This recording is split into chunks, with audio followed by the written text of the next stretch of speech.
What is up, Ravens flock? Huge shout out for your support for the 410 Sports Talk. Chance and Glenn are the best in the business.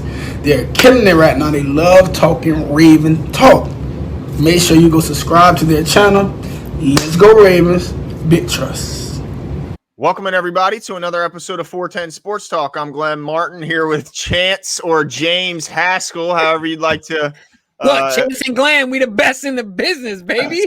That's right. In this episode, we're going to discuss a recent article written by Todd Karpovich in SI, discussing maybe a name that you won't hear too often in the receiving room that could make a splash in this upcoming season. But before we do, give us a like, give us a subscribe. You can find us on Sports Break and find us on any of the podcasting services you might listen to. Our News Break. Jesus. Sorry about that, news break. We're a little new to this. But, yeah, let's get into the news, Jimbo. Who is Todd Karpovich talking about? Yeah, he's talking about old Deon Cain, a guy that the Ravens signed to a reserves contract. And he looks like he's making some waves. Now, Deon Cain is a former Clemson guy. He's 6'2", ran a 4.4 40 coming out. So he's got the body, he's got the frame, but he's been riddled with some injuries in the past. But I think this kid's got all the physical gifts and is certainly, turning into a potential dark horse in this whole wide receiver room, right? Like we got all these guys, they're just like ingredients or they're in the washing machine. We're waiting to see what comes out, right? Because we got some locks. And just to rehash really quick, obviously Bateman, Hollywood, Sammy, Tylen. So like those are 4 definite locks. Duvernay, I would say, is another definite lock. So you got 5 definite locks. Mm-hmm. But after that, you got Benjamin Victor, Deon Cain, Miles Boykin, and Prochet. Am I missing anyone?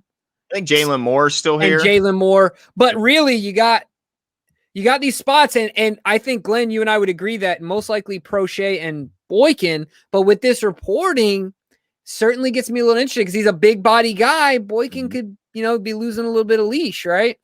No doubt. I mean, this guy's got the potential, and I think that's what it comes down to when you're looking at that 6 receiver spot is who's the higher ceiling, who brings more potential to the party here, because Miles Boykin now going into his 3rd year. I mean, I think the Ravens could be looking at him as like, well, we kind of know what we got in Miles Boykin. We've seen him on game day. We've seen him a whole year of practice. We understand what we got there. I don't know if they know exactly what they have in Deon Cain. I don't know if you answered that until you put the pads on, at least in training camp. But I think really until you start seeing him in some live action, and whether they think they can see enough in a preseason game. I mean, I guess that remains to be seen. But nonetheless, there's going to be some tough decisions to be made. And it could come down to who they think is a more likely slide through to the practice squad and who ends up getting cut, because either way, they're going to have to cut a guy who is either a recent draft pick or a guy that, has some potential there, like a Deon Cain. Yeah, man, this is definitely going to be interesting. And like you said, I think it's really interesting in that there's some guys where you kind of already, especially Miles, the benefit that he has is he knows the system. The disadvantage is that they also know him. Yep. Right now, but let me ask you this. One of the things that come to my mind, I'll kind of give you my answer and want to know yours as well, is how much does this mean, right? Like there's no pads. It's probably some one-on-one stuff. There's light reporting, so maybe they're grasping at straws a little bit. So I think a little bit of that too when I see this reporting, and it's not to devalue the reporting, but also in the times that we're in, it's not like we're in the throes of camp, right? And so there's some things being propped up as far as reporting goes. But so for me I kind of add that to it, and that dampers it a little bit. But I think it also is a big deal that he's a big body guy. And he's a high risk, high reward kind of guy. But does your potential of him making the team in this type, like, does this report move the needle for you at all one way or the other? You just kind of like, it's cool to hear, but, or are you putting stock in it? So for some reason on this one, I'm putting stock in it. Mm-hmm.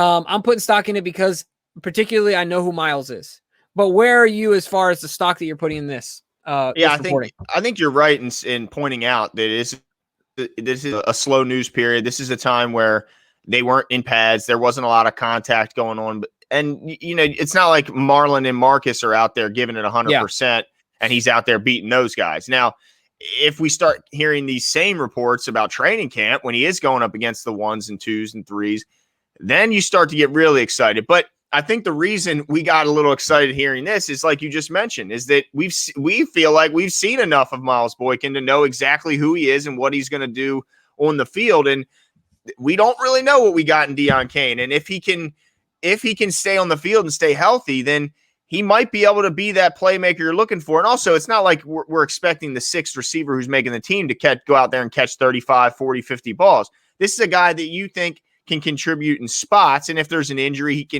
can help you along while, the number 1 or 2, whatever number goes, until he comes back.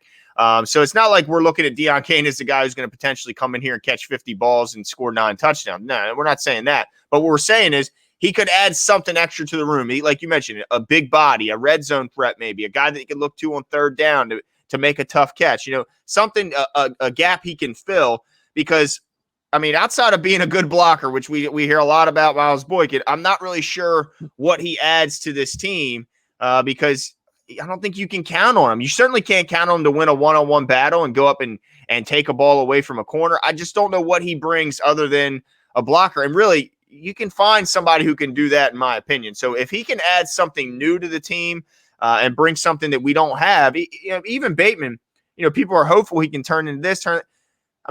There's not many guys that are 6'2" on this roster. And if Deon Cain can carve out a niche as a guy who can use that frame and use that big body he's got, then maybe he can make some noise. But it's a wait and see process. Yeah, certainly. I always try and sniff out the validity or how much I can put behind this reporting this time of year. And so but I'm really, really interested, and I'm jumping on the bandwagon way too early. Maybe I'm getting excited because, like you said, we know what we got in Miles. Mm-hmm. But barring injury, which has been his crux, right? Mm-hmm. Which has been his issue. I'm taking Deon Cain. And he might be our surprise player to make this roster on playmaking ability, period. I think we need playmakers. The Ravens do enough of playing it safe. Yeah. Like, let's take a risk. He's not our first, second, third, fourth, fifth guy. Right. Let's take a risk and see what we got at the end of the day. So I'm just saying bet on the potential. I like it. Yeah, I'm saying I'm calling it way too early. I'm looking in the crystal ball here.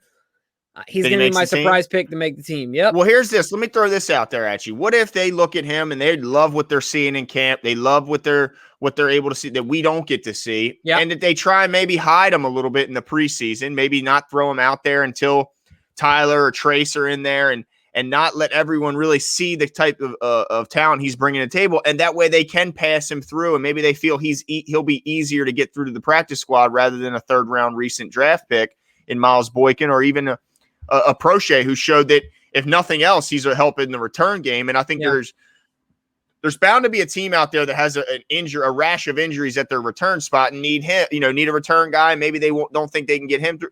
Any chance that they hide this guy and keep his resurgence to the league under wraps a little bit and try and sneak him through the practice squad? They could, but so I'm going all in here because I got really excited reading the reporting, and this is where I'm going. Is that I think he's just going to earn his way on. It's going to be undeniable. It's going to be undeniable that he is on the practice squad. And I think he's going to have earned his right to be out there on Sunday. So I think this kid's going to make some big plays. I'm excited for it because look, when playmakers is not synonymous with the Ravens wide receiver group. Mm-mm. Right? Not that Hollywood can't make plays and things like that, but this kid, the way he does it is way different. Mm-hmm. And so certainly I got thrilled. Like when you told me off air, when you sent me this article, it's like, hey, check this out. I'm like, all right, I'm rolling with it. Just gotta, sometimes you gotta trust your gut. I got a good feeling about old Deon Cain. And so I'm riding, man. I'm on the Cain train, baby. Yeah. Hopefully the ACL injury he suffered, it's been a tough one for him. I mean, this guy gets an ACL injury in his first preseason game as a pro when he's, I think it was in 2019, he was 23 years old. Bounces around to a couple teams, ends up in Pittsburgh, plays a little, has a hamstring injury. I mean, the guy's just had a bunch of bad luck. Yeah, so hopefully for his sake, if nothing else, he at least stays healthy and he can at least realize his potential. And we'll see if it benefits the Ravens. But let us know what you guys think. Are you at all interested? Does this get you excited at all? Is this just meh? It's just slow news time. They're trying to, conjure up some type of excitement in a time where there's not a lot to talk about. Let us know what you guys think, and we'll talk soon.